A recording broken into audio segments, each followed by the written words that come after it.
The conference is entitled Global Anti-Semitism, a Crisis of Modernity, Revisited.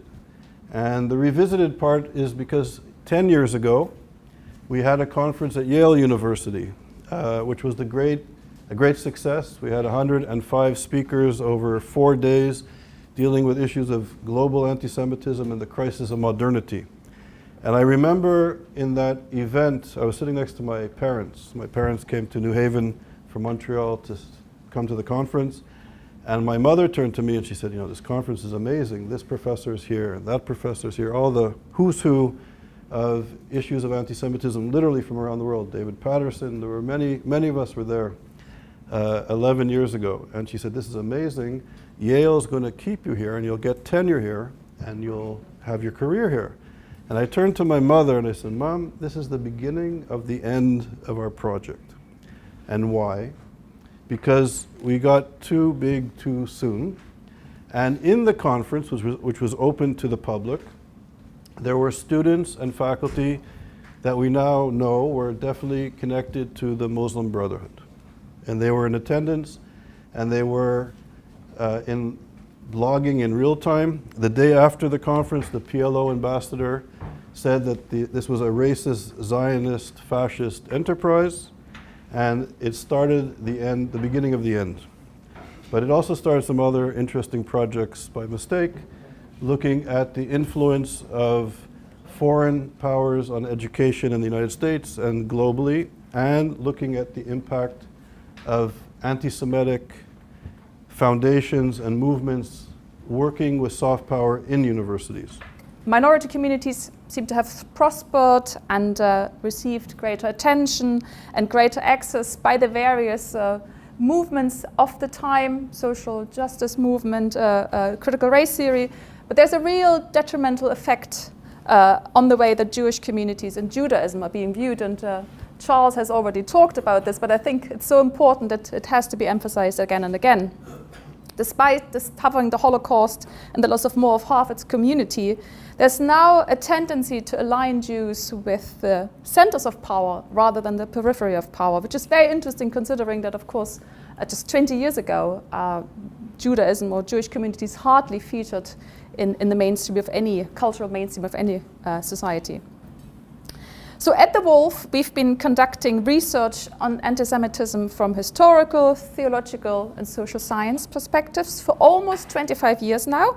From the very beginning, we've had visiting fellows who engaged with anti-Semitism, and it was therefore such a great pleasure to welcome ISGAP here, Charles and Chloe and Lev, to have them work here with us. And we've learned a lot from our engagement with them and also from the events that we organized together.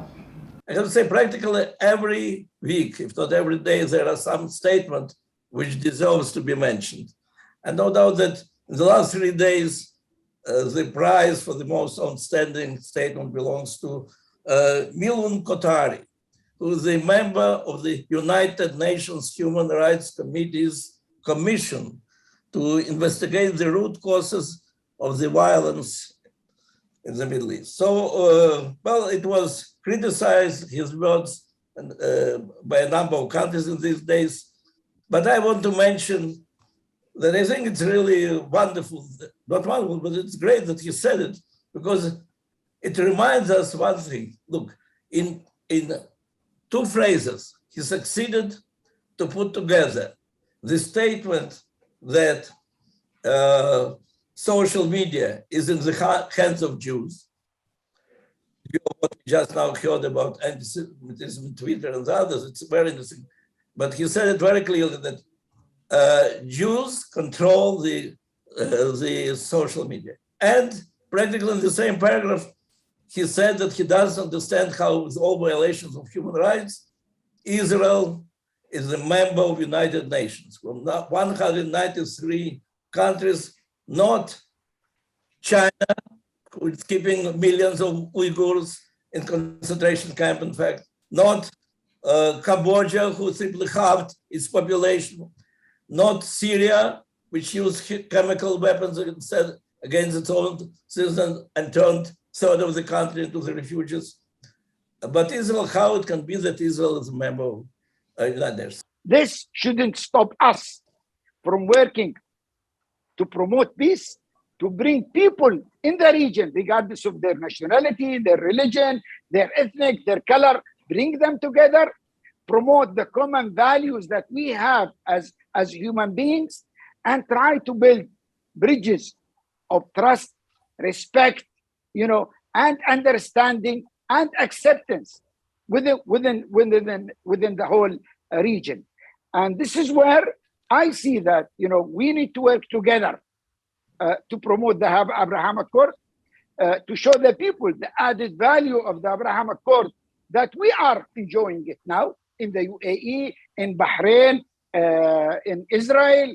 Now I see in Jordan, even because of the issue, the trilateral agreement related to water and electricity between Israel, Jordan, and the U.A.E. Also in Egypt, we see changes. In Morocco, there is a great achievement, and this is where, because of the Abraham Accord, before, this year, we had so many events talking about the Holocaust. And it was the first time that there was an event in Egypt, in Cairo, talking about the Holocaust. There was an event in Jordan, several events in Morocco, in Bahrain, more than 10 events in the U.A.E. Before the Abraham Accord, we didn't see that. So I think let's keep the momentum, keep the engagement, try, to create a value and share it and work on a base of partnership